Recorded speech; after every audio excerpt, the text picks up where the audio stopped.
భూ కబ్జాలపై మీ CPI stand ఏంటి? ముఖ్యంగా మన మేడ్చల్ మల్కాజ్గిరి మీరు ప్రధాన కార్యదర్శిగా ఉన్నారు కదా సిపిఐ పార్టీ తరఫున.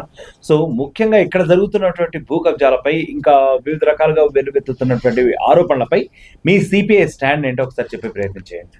మేము ఇప్పటికీ గత 4 సంవత్సరాల నుంచి మేము ప్రభుత్వ భూములను పరిరక్షించాలని కోరుతున్నాం.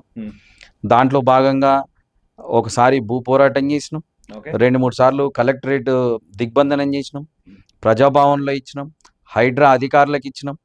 అయినప్పటికీ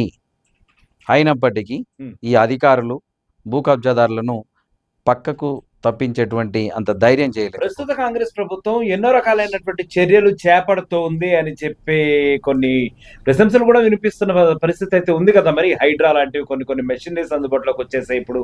మరి ప్రభుత్వం సత్వర చర్యలు చేపడుతున్న ఇటువంటి అక్రమాలని ఆపడానికి అని చెప్పి మరి మీరేమంటారు? ఇది హైడ్రా ఎక్కడ ఆపుతున్నది?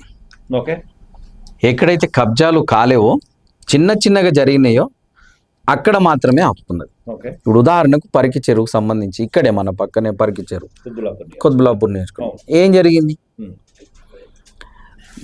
అక్కడ గత 10 సంవత్సరాల నుంచి పరికి చెరువును కాపాడాలని మేము పోరాడుతుంటే ఒక రోజు వచ్చిర్రు కూలగొట్టిపోయారు, రెండోసారి వచ్చిర్రు నోటీసులు ఇచ్చారు. నోటీసుల తర్వాత ఏం జరిగింది? అక్కడ ఎవరున్నారు?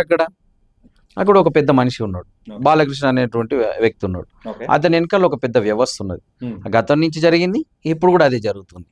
హైడ్రా మంచి చేస్తున్నది వాస్తవమే, కానీ అది కేవలం కొన్ని ప్రాంతాలకు కాకుండా అన్ని ప్రాంతాలలో